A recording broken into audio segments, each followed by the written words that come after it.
Hello and welcome back to Money Girls Quick and Dirty Tips for a Richer Life. I'm Laura Adams. A listener named Brian requested a show about long-term care insurance. He's not sure if he's old enough to need it yet, but he's been receiving policy offers in the mail. He writes, I frequently get scary letters offering long-term care insurance. I understand the benefits, but I don't understand when is the ideal age to buy a policy. I'm 53 and plan to work to at least age 65. Is it better to wait until you're closer to 65, or is there any benefit from purchasing a policy while you're still working and are insured? Brian, thanks for your question. There's no doubt that long-term care insurance can be a confusing product. There's a lot to consider when deciding if it's right for you or for someone in your family. And if you do want it, how do you know when you should buy it? In this show, I'll share 5 pointers.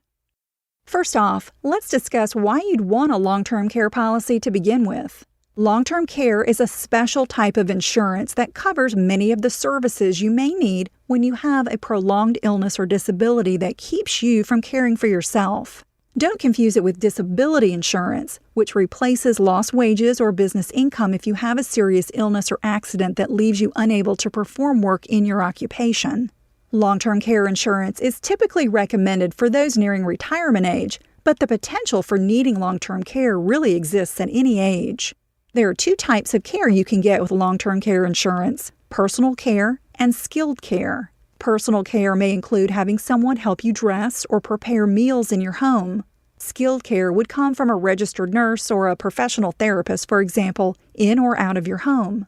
Many people mistakenly believe that they're entitled to get these types of long-term care services from their health insurance, Medicare, or Medicaid.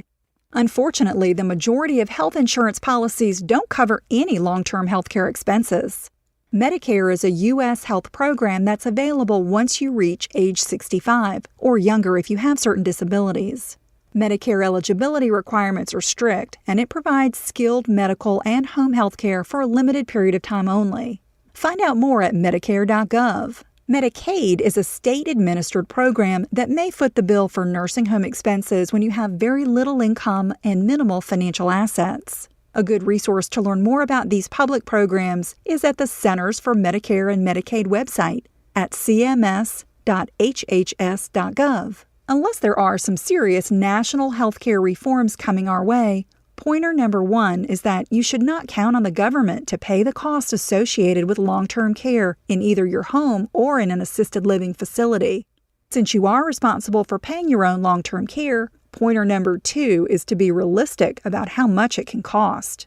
I've read that the average cost for personal care in your home can be as much as $100 per day or $36,500 per year. If you end up needing a nursing home, expect to pay as much as $50,000 a year or more depending on its location and quality of services. If you're wealthy, you may have enough savings, investments, or assets to be self-insured and not need the benefits of long-term care insurance. But if you don't have enough, consider the financial risk that your care could pose to a spouse or other family member who's responsible for you. The bottom line is that years of in-home health care or nursing home care could crack open and fry even a very large retirement nest egg.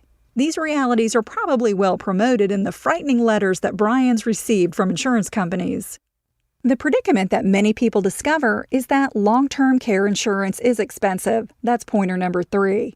And the older you are when you buy it, the more costly it'll be.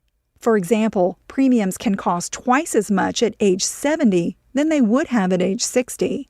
And besides having a higher price tag, waiting to apply could result in being turned down for coverage if you're not in good health. However, buying insurance when you're younger may not be the best choice either, because you could end up paying less expensive premiums for a longer period of time before getting benefits, if ever. To get an idea of these costs, visit websites that offer free insurance quotes, such as freeltcquotes.com. So pointer number 4 is that when it comes to buying long-term care insurance, timing is everything.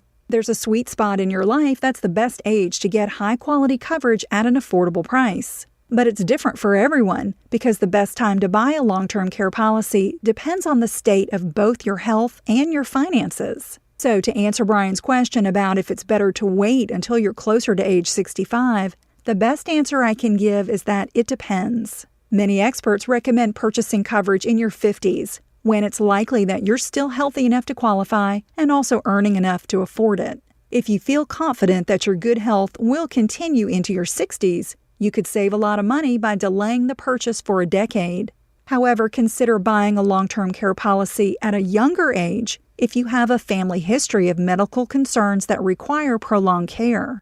You may also want to purchase it sooner rather than later if your health begins to deteriorate, or if you enjoy extreme downhill skiing that begins with a helicopter ride.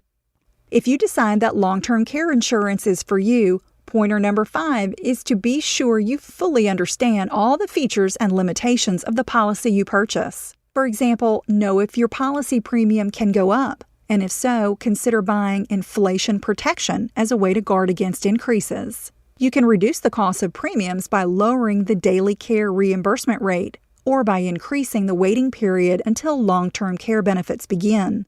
For example, increasing your waiting period from 0 to 90 days could save you 10% or more each year. You can also receive a large discount if you opt to pay one annual premium instead of making monthly payments. None of us like to think about losing our health or our independence.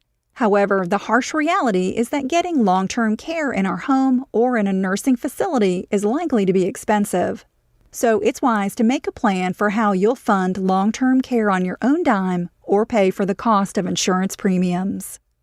If you want to know how to choose investments using technical analysis, don't miss one of the newest QDT network shows, The Winning Investor.